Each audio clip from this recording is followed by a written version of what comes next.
Hello everyone, કેમ છો? I hope કે તમે બધા મજામાં હશો. તો આજે છે આવી ગઈ છું હું મારા મમ્મીના ઘરે અને એકદમ આજે તો કાઠિયાવાડી જમવાનું છે. મારી મમ્મીએ મને પૂછ્યું કે આજે શું જમવાનું બનાવું, અને બહાર છે બહુ વરસાદ આવતો હતો એટલે મેં ગીત ગાયું કે ઊની ઊની રોટલી અને કારેલાનું શાક. તો મમ્મી કે કારેલા તો ઘરમાં જ પડ્યા છે, ચાલો આજે આપણે કારેલાનું શાક અને રોટલી જ બનાવી દઈએ. અને એમ પણ મારા પપ્પાનું છે કારેલાનું શાક તો બહુ જ ફેવરિટ છે, એટલે આજે અમે બનાવ્યું છે કારેલાનું શાક અને ગરમા ગરમ રોટલી. તો અહીંયા છે આપણે સૌથી પહેલાં તો કારેલા છે એ લઈ લીધા છે અને આછી આછી એવી છે છાલ કાઢી લીધી છે. અને એને આ રીતે છે તમે જોઈ શકો છો કે કટ છે તમારે કારેલાને કરી લેવાના છે. જો તમારા કારેલાની અંદર વધારે પડતા બિયા હોય તો એ બિયા છે તમારે કાઢી દેવાના છે અને આ રીતે સુધારી લેવાના છે. ત્યાર પછી આપણે આ કારેલાની અંદર છે થોડું મીઠું ઉમેરશું અને 10 થી 15 મિનિટ જેવું છે આ કારેલામાં મીઠું ચડે ત્યાં સુધી આ મીઠું છે કારેલામાં મિક્સ કરી અને આપણે એને થોડી વાર માટે રહેવા દઈશું. લગભગ 5 થી 10 મિનિટ જેવું છે આ રીતે કારેલાને આપણે છે રેસ્ટ કરવા દેવાના છે. તો તમે જોઈ શકો છો એકદમ ગ્રીન તાજા એવા વાડીના કારેલા છે અહીંયા મળી ગયા હતા, તો મારી મમ્મી લઈ આવી હતી.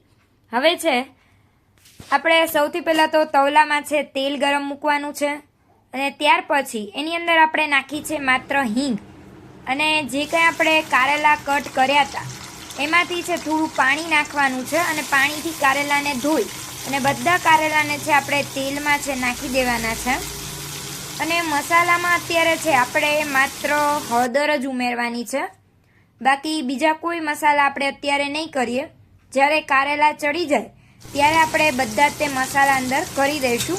અત્યારે આપણે 1 ચમચી જેટલી હળદર ઉમેરી છે અને આ હળદરને છે કારેલામાં બરાબર મિક્સ કરી અને કારેલાને છે થોડી વાર ચડવા દેવાના છે. તો આપણે અહીંયા તવલાની અંદર છૂટા તે કારેલાને ચેડવીએ છીએ.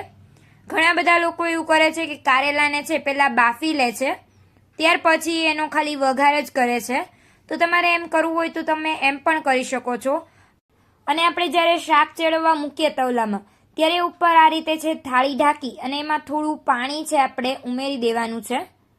અને હવે છે આપણે ઊની ઊની રોટલી બનાવવાની છે, તો એની માટે લોટ બાંધી લઈએ. તો અહીંયા મેં લોટ લીધો છે, એમાં મીઠું એડ કર્યું છે અને થોડું મોણ એડ કર્યું છે અને પાણી નાખી અને આપણે ગરમા ગરમ રોટલી બનાવવાનો લોટ છે એ તૈયાર કરી લઈએ. તમે કારેલાનું શાક છે આ રીતે તવલામાં ચોક્કસથી એકવાર બનાવજો.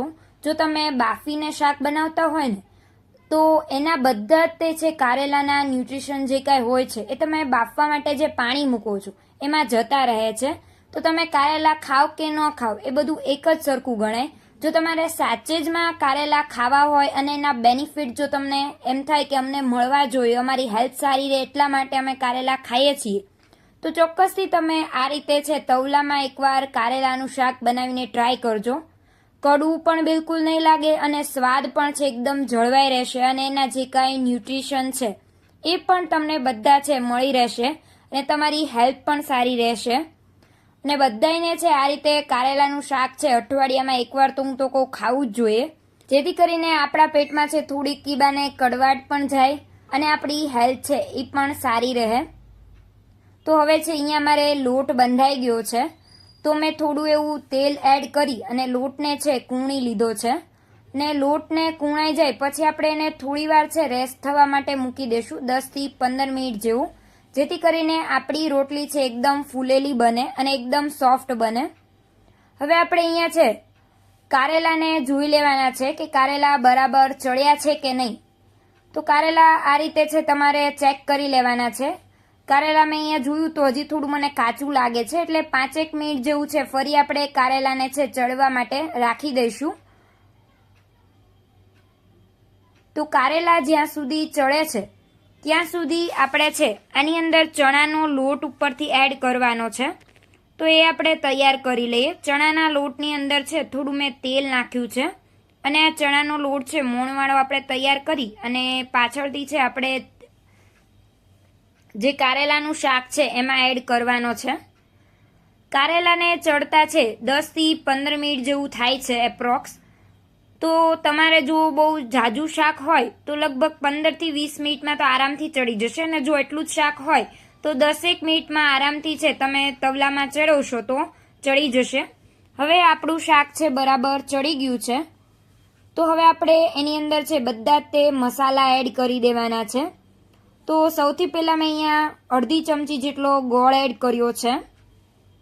ત્યાર પછી 1 ચમચી જેટલું ધાણા જીરું પાવડર છે, 1 ચમચી જેટલું છે મરચું પાવડર એડ કર્યું છે, અને હળદર તો છે આપણે પહેલાં જ તે ચેડવવામાં નાખી હતી એટલે હળદર આપણે એડ નથી કરતા.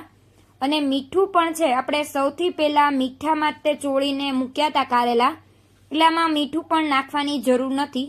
છતાં પણ જો તમને એવું લાગે તો તમારે કારેલું ચાખી જોવાનું છે. જો તમને મોળું લાગતું હોય તો તમે મીઠું ઉમેરી શકો છો, પણ અહીંયા મારા કારેલામાં છે મીઠું ચડી જ ગયું છે, કેમ કે મેં 15 મિનિટ સુધી છે કારેલાને મીઠામાં રહેવા દીધા હતા, એટલે અહીંયા મારે મીઠાની જરૂર નથી પડી. તો આ રીતે છે આપણે બધો જ મસાલો છે કારેલાનો મિક્સ કરી લેવાનો છે. ત્યાર પછી આપણે જે ચણાના લોટમાં મોણ દઈને રાખ્યું હતું, ત્યાર પછી આપણે જે ચણાનો લોટ છે એ મોણ દઈને રાખ્યો હતો તે આની અંદર છે આપણે એડ કરી દેવાનો છે, અને આપણે છૂટો જ તે આ રીતે છે ભભરાવી દેવાનો છે. આપણે કીડિયારું કેમ પૂરતા હોય એ રીતે છે છૂટો છૂટો છે નાખી દેવાનો છે લોટ. આમાં તમારે એક આમ ઢગલો નથી કરી દેવાનો લોટનો, આમ છૂટો છૂટો જ તે પાથરી દેવાનો છે. અને ત્યાર પછી ફરીથી છે આપણે આને ઢાંકી અને લગભગ 3 થી 4 મિનિટ જેવું છે એને ચડવા દેવાનું છે. અને હવે છે આપણે જે થાળી ઉપર ઢાંકીએ છીએ એમાં પાણી છે તમારે બિલકુલ નથી નાખવાનું. પાણી વગર તેમના સાદી છે કોઈ પણ થાળી છે તમારે ઢાંકી દેવાની છે. 2 થી 3 મિનિટ જેવું છે તમે રહેવા દેશો એટલે આ રીતે છે તમારો જે કંઈ ચણાનો લોટ છે એ બરાબર બફાઈ જશે. ને હવે છે આપણે ચણાના લોટને આ રીતે મિક્સ કરી દેવાનો છે. તો તમારું કોરું એકદમ છૂટું છે કારેલાનું શાક બનીને રેડી થઈ જશે. અને તમે જ્યારે જમવા બેસો ત્યારે આની અંદર છે તમારે થોડું લીંબુ નીચવીને ખાવાનું છે. બહુ જ તે સરસ એવું ટેસ્ટમાં શાક બનીને તૈયાર થાય છે. તો તમે ચોક્કસથી એકવાર છે આ રીતે શાક બનાવજો, તો તમે ફરીવાર છે આનું આ તે શાક ફરીથી બનાવશો કે મારે આ જ શાક ખાવું છે. અને આ શાક કારેલાનું બનાવ્યું છે એવું તો બિલકુલ નથી લાગતું, કંઈક નવી જ સબ્જી બનાવી હોય એવું લાગે છે. લાસ્ટમાં આપણે ગાર્નિશિંગ માટે આમાં કોથમરી એડ કરી છે. હવે આપણે છે જે રોટલીનો લોટ છે એ રેસ્ટ કરવા માટે મૂક્યો હતો એમાં બરાબર કૂણ આવી ગઈ છે. તમે જોઈ શકો છો એકદમ સોફ્ટ એવો બનીને તૈયાર થઈ ગયો છે. હવે આપણે છે આના લુવા બનાવી લઈશું અને રોટલી છે એ વણી લઈશું. તો મીડિયમ સાઇઝના આવા મેં લુવા છે એ તૈયાર કરી લીધા છે, અને હવે છે હું આની રોટલી છે એ વણી લઉં છું. તો તમે છે ઊની રોટલી અને કારેલાનું શાક છે ચોક્કસથી ટ્રાય કરજો. અહીંયા આપણી રોટલી છે એ સરસ મજાની વણાઈ રહી છે, ને હવે આપણે છે રોટલીને સરસ મજાની ચેડવી દઈએ. બહાર જ્યારે વરસાદ આવતો હોય ત્યારે ચોક્કસથી એકવાર છે કારેલાનું શાક તો આમ તો ખાવું જ જોઈએ, હું તો કહું છું. તો અહીંયા છે આપણી રોટલી છે બરાબર ચડી ગઈ છે. તો રોટલી છે મારી મમ્મી છે એ ચેડવે છે, અને હું મારી મમ્મીને છે વણીને રોટલી આપતી જઉં છું. તો સરસ મજાની ઊની રોટલી ને કારેલાનું શાક આપણું રેડી છે. તો ચાલો આપણે એને ગરમા ગરમ છે સર્વ કરીએ. અહીંયા મેં થોડા એવા મરચાં પણ ખાવા માટે લીધા છે સાથે, અને સરસ મજાની છાશ છે, ગરમા ગરમ રોટલી હોય અને એની ઉપર થોડું ઘી લગાવી દઈએ એટલે ખાવાની તો મજા કંઈક ઓર જ આવે છે. તો આ રીતે છે તમે પણ એકવાર ચોક્કસથી ટ્રાય કરજો, અને ત્યાર પછી મને કમેન્ટ બોક્સમાં જરૂરથી જણાવજો કે તમારું આ શાક છે કેવું બન્યું. અને તમે જો કોઈ બીજી રીતથી કારેલાનું શાક બનાવતા હોય તો એ પણ મને જરૂરથી કમેન્ટ કરજો કે તમે છે કઈ રીતે કારેલાનું શાક બનાવો છો. હવે હું તમને મળીશ નવી રેસીપી સાથે નેક્સ્ટ વિડીયોમાં. ત્યાં સુધી બાય બાય, ટેક કેર.